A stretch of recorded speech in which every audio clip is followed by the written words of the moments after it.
Welcome back, everybody. It's time again for another episode of the Pedego Podcast and the e-bike revolution. Join us each week as we talk with the entrepreneurs behind this movement and the love stories of those just riding along. And today, well, we've got somebody that's done both. He's been part of the entrepreneurial evolution of this, as well as decided to jump on board and ride along with it. We have Cassidy Castleman with us here today. Welcome, sir. Thanks, Paul. Thanks for having me. Thanks for welcoming me into your wacky studio here. With all the stuff. Hey, you know, I'm Irish, so it's got to look like some sort of fairy tale to me here. It's got to look like a little leprechaun village here. I should mention I'm also a Pedego customer. My wife and I have one of the tandems, which is twice as fun as any other Pedego. So you hit all three of the themes of this show here. You're part of the entrepreneur group that's decided to drive this thing along. And you jumped in and decided to ride along and join the company itself after a certain point. And you're a customer too. This is like, who's the guy that always says the hair club? I'm not just selling it. I'm a customer too here. That's you. When we got our tandem, I thought it was going to be the one time in our marriage that I was going to be in complete control. Oh yes, that must have been earlier on, because some point if you've been married as long as I have, you start to realize you're never in control here. Yeah, I found out quickly she could still give instructions from the back seat. There you go. Well, we're going to go through all of that. Let's start with the beginning here. Let's start at the beginning of this journey here. Was it your father? Was literally like one of the first or the first Pedego dealers here way back when, 2010? Yeah, you got it. My story with Pedego starts with my dad, and he, for as long as I can remember, dreamed of having a bike shop. Really? Okay. Not many people, probably a lot of the store owners you talk to, that's not really their dream. None of them, not one of them ever said that was in their vision here. It was his dream, and it got to be one of those things when wherever he would talk about it, I would just kind of roll my eyes because I didn't think he would ever do it. And what had he done before? What was? When I was growing up, he was an HVAC repairman and used appliances. Okay. And he had kind of been through a number of different, almost you'd call them false starts. Yeah. Right. Odds and ends. But he wanted to work for himself. Why bikes? Was he a bike rider? Was he passionate about bikes? Yeah. His story with bikes is kind of a story of its own. We'll skip over that one for today. Okay. But let's just start. He dreamed of having a bike shop. He dreamed of having a bike shop. Okay. It changed. The big change came for him when he was diagnosed with prostate cancer. Oh, I'm sorry. Yeah. He came down here to Southern California. We're from Sacramento. Okay. And he got a radiation treatment. He had a radiation vacation. And is that what they call it? Oh my God. He was radiation part of vacation. Yeah. He was part of a support group that they call the Brotherhood of the Balloon. Don't ask. Okay, all right. I have sort of visions here, but all right, we won't go into that one either. And as part of that support group, they presented the question to him. Basically, you've been given a second chance at life here. Yeah. What do you, really? It's a gift you've been given. What are you going to do with it? And for him, it just clicked. He said, I've got to do this. Now or never. Yeah. And so March of 2010, we opened up a store in Old Town, Sacramento. And originally, the idea was for me to just kind of work part-time. So my dream was to sell solar systems and go to school. And when I got out of school, I wanted to join the Peace Corps. That was as far as my dream Peace Corps. Oh, how cool is that? Right. That's in my era here. John F. Kennedy. Just as a quick aside, I went to the University of Michigan, and there's a little plaque outside the Michigan Union where he first gave the speech to set up the Peace Corps in whatever year that was, 62 or 61 or 60 something. I've heard that speech. Yeah, it's given me chills thinking about it. It's a pretty moving thing for our listeners, all two of them. If you haven't heard that, you might look it up and listen. It's pretty inspiring. Right. Yeah. So that was as far as my dream got, and so I figured I could help the old man out with this business kind of on the side. Sure. This was his dream, and so you're happy to see him. He made it through. He's still alive. He's got a second chance. Why not support him and maybe make a little money along the way here? So one day I'm sitting in class. I was a college student at California State University, Sacramento. Okay. And I still don't really understand why they have such a class, but it was an entrepreneurship class. Right. And As if you can teach everybody just how to do this. Here's the 3 steps. You go out and do it, and you're an entrepreneur. Yeah. And I had a moment of clarity, which can be a dangerous thing to have, where I realized that 2 things. The first, that it really didn't make sense to be sitting in a class learning about entrepreneurship. No, some things you got to do. Yeah. And the second was that it was really a once-in-a-lifetime opportunity to do something with my dad. Yeah. And so I got up and That's walked. really a rare thing. I got to stop you again here, because I never had a chance to do that but once with my dad. My dad was a big executive for Chrysler Corporation. He started off poor in the assembly line, fought his way up through the Depression and World War II, and become this big corporate exec, something you just don't think happens anymore here. And one time I did PR and I did events, and one time I had my dad come down and help me on an event I was doing. And what a kick that was. Here, him watching me do what I do and him trying to figure out how he could help me. We talked about it to the day he died. That one weekend, he helped me just sort of as a helper work on one of my events. It was such a cool thing. It was such a beautiful gift to me. And a lot of people don't believe me when I tell them, but my dad and I worked together for about 4 years. Mm-hmm. And during that time, we only had one argument.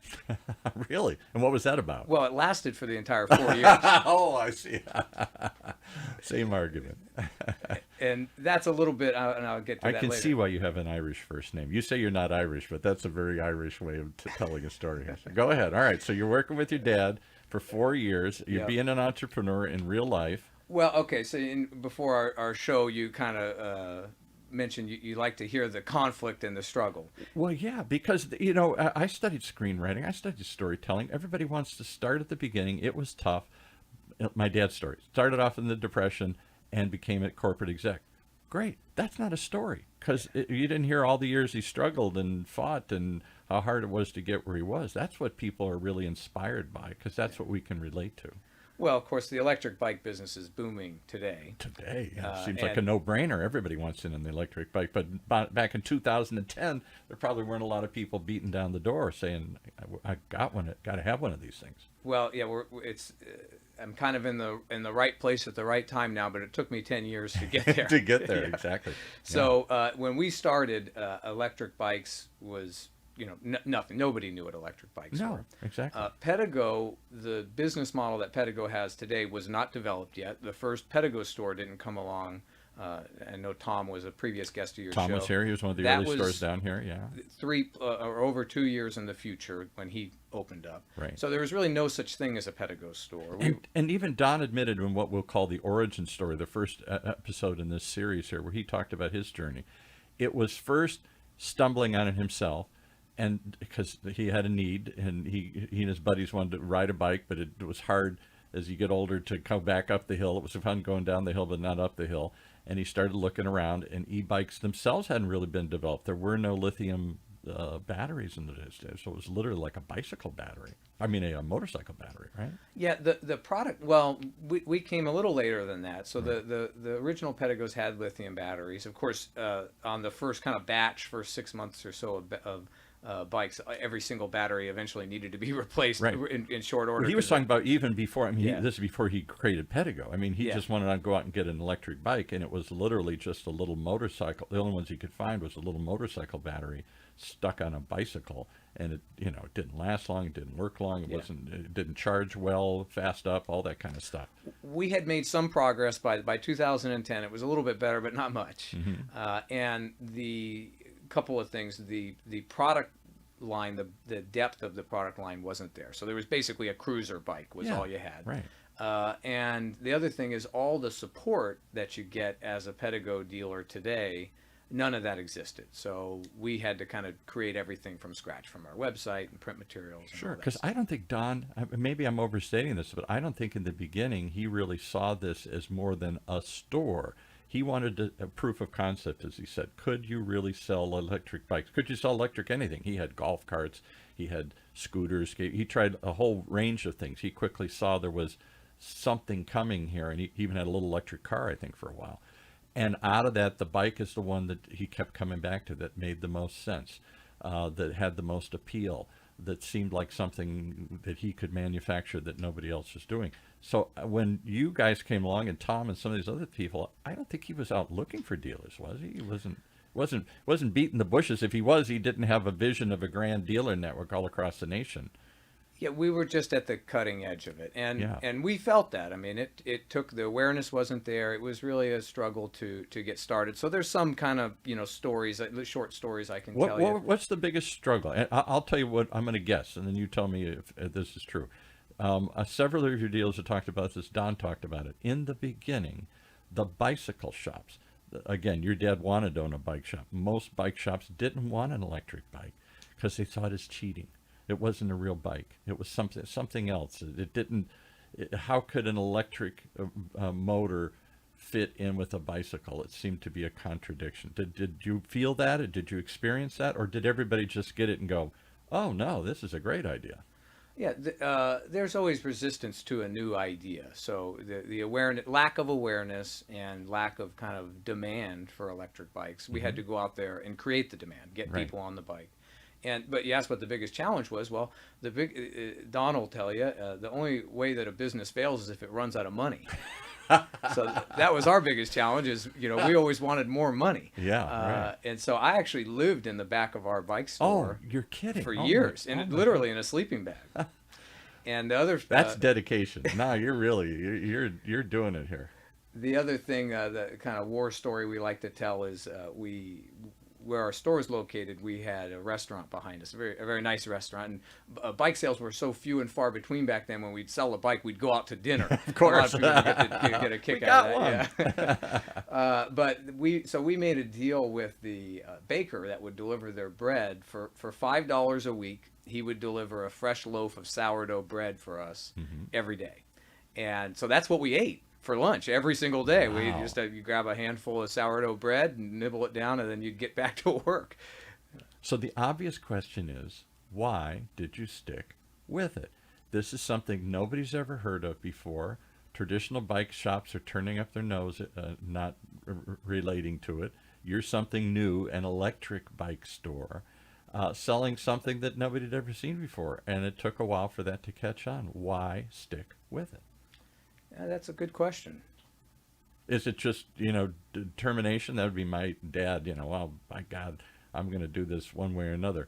Or you're living in the back. You're going to make this work. Or did you see something happening that gave you hope? Sales must be going up. It must be breaking through a little bit. Or was it just something else that I can't see here? Well, it might have been stupidity. No, I don't think that. I think the things about it for us, and you mentioned the conflict, every good story, and it really was that kind of, especially with my dad and I, us against the world. Yeah, and there was that's what some I of would that guess, where yeah. we'd kind of pull together. I mean, we'd fight like hell about it, and then we'd, kind of get back together and kind of battle What did on. he want to do? What did you want to do? What was it? No? Well, we won't get into all that. But did you want to expand? Did you want to do something different? Did you want to have other electric vehicles? Because Don talked about it. He tried in the beginning. He had a little bit of everything in his first store, his proof of concept store. He didn't know if an electric bike store itself could make it. Did you have to sell golf carts and skateboards and everything else? Well, we sold other bikes, and we had a great rental business. And we didn't sell other electric bikes, but we sold regular pedal bikes as part of our business. But the other thing I think that held us together was, originally it started with my dad that had a passion for it, but it's contagious, and you'll learn this about Pedego. I see People that. really Oh, get really? hooked on it, and Yeah. when you see the change that something as simple as a bike can have on somebody's life, it really is inspiring. And if you can change even just one person's life, what's that worth? And how rare is that? We've all been in retail. I didn't really have a lot of retail experience, but I had some growing up in different businesses, or when I came out to California. I worked with manufacturers of hot tubs and other things. They had retail stores. And hot tub was a fun product, but it didn't change your life. Yeah. It didn't alter things. It was, it was cool. It was hip. It was fun. A lot of things, exercise equipment. It's fun. It's great. You think you're going to do something. And then pretty soon the thrill wears off and it's in the garage and nobody ever uses it. Same with the hot tubs and everything. There's something about this that catches hold of people, and so far as I've heard, listen to some of the past stories or some of the love stories, or people become passionate about these things. It becomes part of their whole life. Well, it has what I call the trifecta. So Okay. before this, I was in the solar business. So There you it go. had two things that I loved about it. The first was that it had a future. Yes, very much so. The second was that it had a positive impact. You want to Mhm. feel like you're making a meaningful difference. Right. But what it Not lacked, just selling a toaster here, or something have an impact in people's lives, right? it- And the world and the planet. more of and the society, not necessarily on someone's life. Because if Right. you put solar on your roof, life goes on. I suppose it's just electricity from another source. So right? that's Yeah. the third part of the trifecta is the life changing aspect of it. Yeah, that's true, really. If you get solar, it doesn't change your life. It may change the planet's life. It may make climate change. If I certainly believe climate change is real. I know people will debate me and disagree or whatever, but you only have to go outside and look at these. The last 4 years have been the hottest on record here. So, yeah, we all want to make a contribution. We all want to help the cause here. But getting power in a different way doesn't change my personal life. It just makes me feel like I'm contributing. Yeah.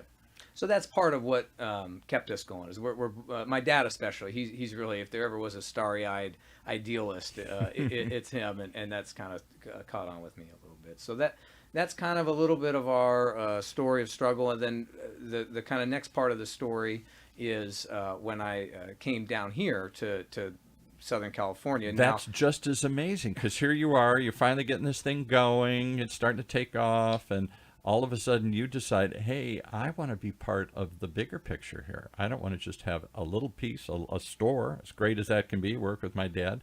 I want to see if I can't help form this vision and help this company. You joined Pedego. Well, accounts differ as to exactly how I ended up down here. Okay. I'll tell you the more interesting story, and That's I'll what I'm preface it looking with for. there's no truth in this at all, but it's still a good story. It might be so good, it might even be true. Yeah. According to Don, my dad sent me down here in a used Pedego box. He poked some holes in it and shipped me down. That seems reasonable. And it was for a 90-day trial. Mhm. And after 90 days, Don called my dad and said, okay, we'll keep them. But we're going to keep the box. And so Don, now 7 years on, Don still has the box. Still has the box. And that's, Always a threat. You might be sent back north here. that's how I know it's time for my annual review. He'll pull the box out, and I walk in and say, oh, it must be time for it my must be review. time, yeah. So why join? Now, I'm going to guess again here. You wanted to join the Peace Corps. I already hear you went into solar. You have a certain vision of, well, I want to change the world, not just change my own life and make a little money and have a little fun and help a few people locally. I see bigger visions. Am I hearing correctly here? You know, the truth is that the reason I came down here was my dad and I just eventually couldn't get along anymore. We tried. I love my dad very much. We were just on vacation together last week, and we're very close. Nobody should ever work with their family or their friends more than a weekend. It was fun for a weekend. It's something to do, but come on, this is really hard to work with family and friends. Well, they say your family knows how to push your buttons because they're the ones that installed them. Yes, exactly. So and we just decided that it was not just for our relationship, we couldn't work together Right. anymore. And it was actually my dad's idea. I don't think it ever really occurred to me. I don't know what I was thinking. I hadn't really thought much about it, but But you could have just left and gone on with your life. You're young. You gone could back have- to school, or well, who Yeah. knows? But my dad actually called Don and suggested it, and then Don called me and said, "Well, what do you think?" And I flew down here and spent a day or two, kind of talking about it. Then Because why? Did your dad? I'm going to guess. Maybe you're resisting this, but I'm going to guess your dad thought, if he can't work with me, but maybe this will fulfill. Maybe this is a bigger part of a picture here, bigger vision. Well, so I think Maybe that'll make my I son think he happy. had ulterior motives. So my role, especially in today still at Pedego, but initially 100% of my role was focused on supporting the dealers. Oh, okay. And so he wants an insider in there. It's really one of the, looking back, I was just thinking about this the other day. It's really rewarding for me and humbling in a way to think of the impact that my role in my dad's business it's obviously made a huge difference in his life to have given him a sense of purpose and given him his financial security to have this. Is he still successful. doing it? Yes, yes, Okay. yeah. He's still he's got 2 locations in the Sacramento area, and I can't take credit for it, but I know I played a part in it. Yeah. And so that's really rewarding, and of course He finally got his vision, and you helped some of that, either through the struggle or the sleeping in the back room or whatever it was. I would think you had some role in that. Yeah. Well, and so what he got when I came down here to work for Pedego is he still got the benefit of my services because I'm there to support him. But now somebody else pays. Don's paying the bill. Yeah, so I think that was kind of his Okay, thinking. all right. But it worked out, and it's just been an incredible. We're going to have to get gift. your dad on here now and hear his side of the story. He's going to tell it totally different, I think. All I right, don't so think now you're so. at Pedego, and what do you do at Pedego? Well, so I had a pretty broad charter, if you want to call it that, and it was. How big was Pedego? It must have been a pretty small company. Golly, well, it was 2014. So, I don't know, maybe we had 20 dealers, 15 dealers, somewhere in that right. neighborhood. It's just a handful of us. Yeah, we're 10 times bigger than that now here, yeah. Yeah, it's changed a lot. And the charter was just kind of, support our stores. Take the things, well, I should have mentioned that my dad and I became the largest Pedego dealer in the world.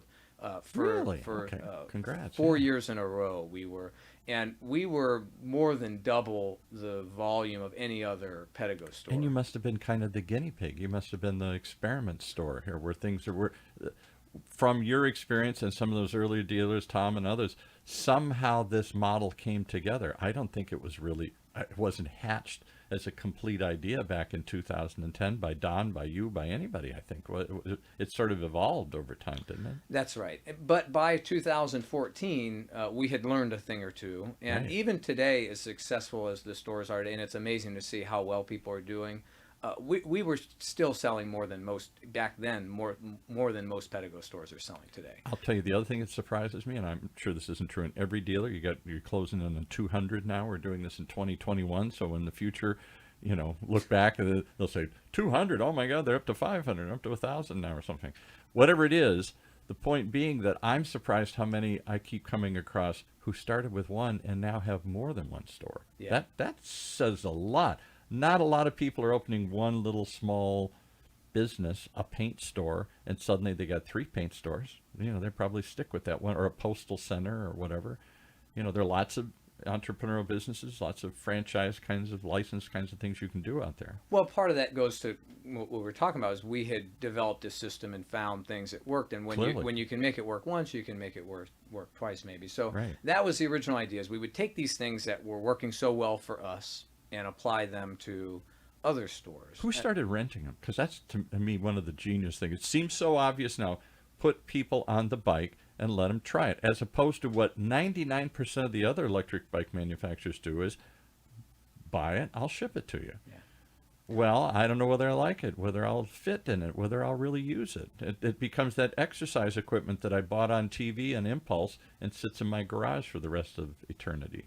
Yeah, rentals are key. I mean, we rented bikes from day one. Mm-hmm. Tom, of course, in Huntington Beach rented bikes from day one, and we did it back then for 2 reasons. The first was, I mentioned we needed money, Yeah, sure, so right. that was easy money. Not, I shouldn't say easy, but it was quick.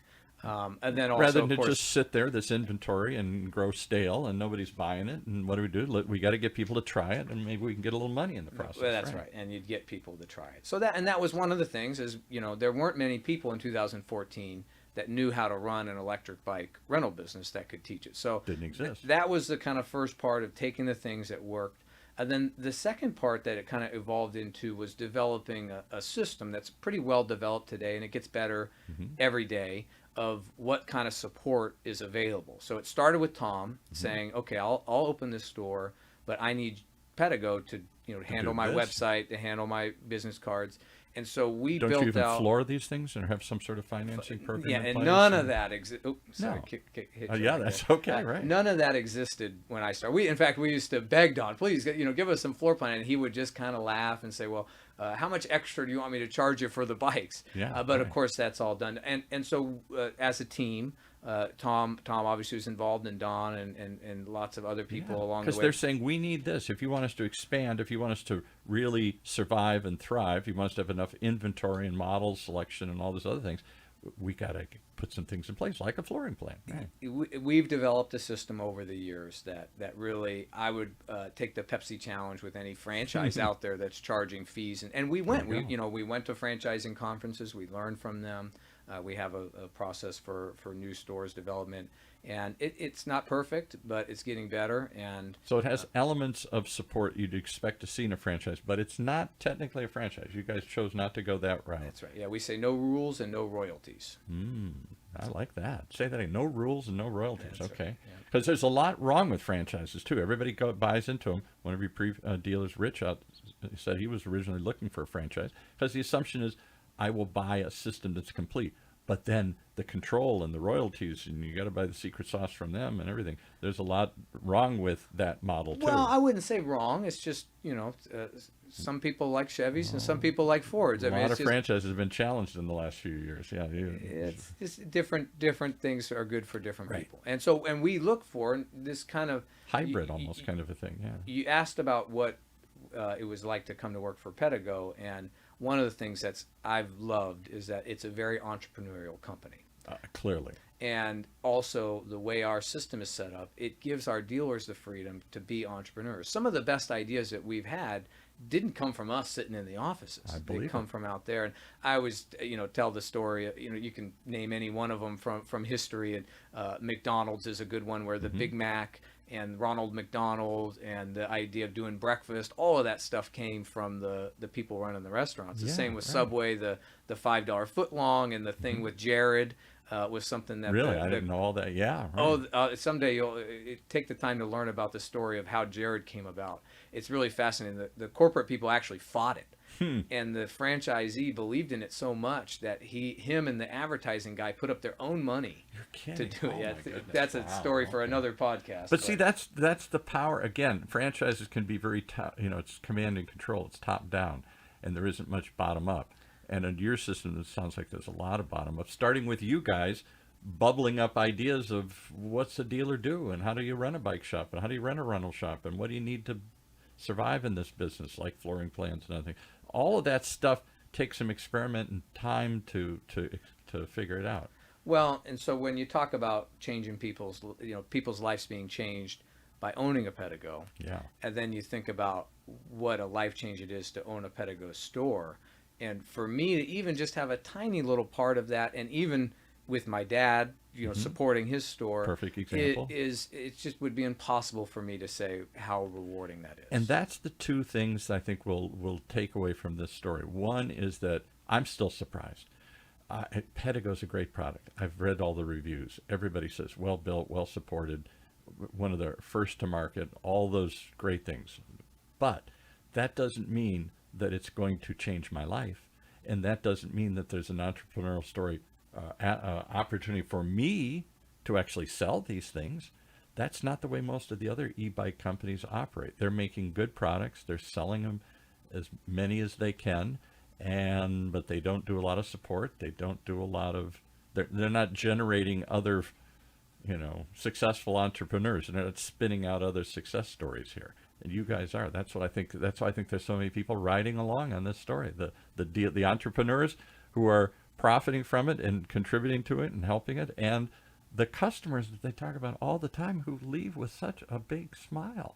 You didn't get that when you sell the toaster store or the solar store, maybe. I don't know. Did everybody walk out with a big smile after they installed your solar? They might have felt happy, but I don't know. You tell me. Is there something really different about this? Yeah, it's very special. It's been an incredible gift to me for over a decade now, and so that's my story. And and you're sticking to it. It's been in crescendo, and it's the peak now that I've reached. The pinnacle is being here on your show. Clearly, this is the moment you've been looking for your whole life. This is your life. We've come to this moment here. Yep. Where does it go from here?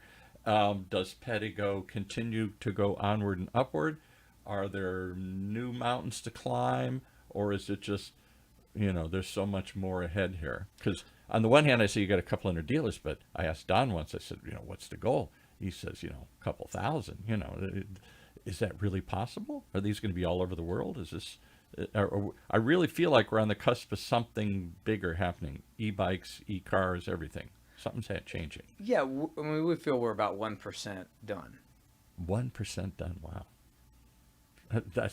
That's an amazing tale, to say that you see how far you've come, how hard it was to get here to that 1%, and then you look ahead and say, but the mountain's still 99% there. Yeah.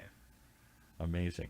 Well, thank you for coming in and sharing your story here. Thanks for telling us some of the honest, open things that you had to sleep in the store in the early days. Come on. I don't think anybody does that anymore, do they? Not that I know. You've got it a little more dialed in than that here. All the success I'm hearing your dealers are having. If people want to learn more about Pedego, where do they go? If they want to, are you the guy they talk to up front, or there must be business development people now that must be more formalized? Yeah. And you're what, on the back end to help support the dealers and grow the dealers? That's right, yeah.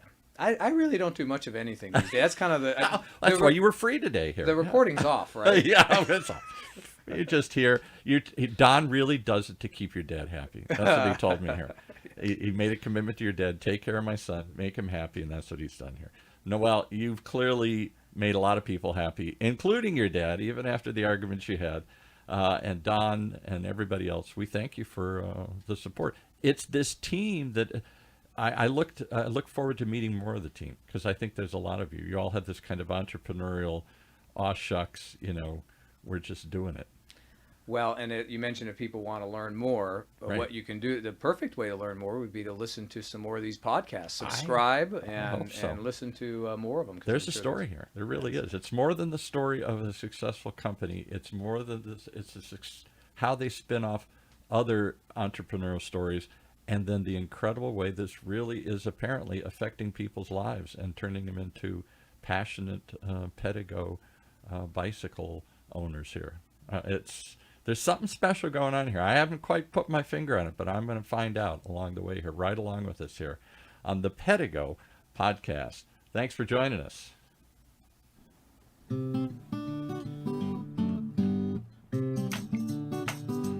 Well, there you have it, folks. One more reason, the real truth of where we're headed, where we've been, and how far we have to go on the Pedego podcast and the e-bike revolution.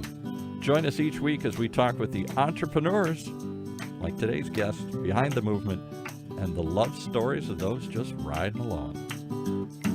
Brought to you by Pedego Electric Bikes. For more information, you know where to go, pedego.com. That's Pedego. Pedego.com.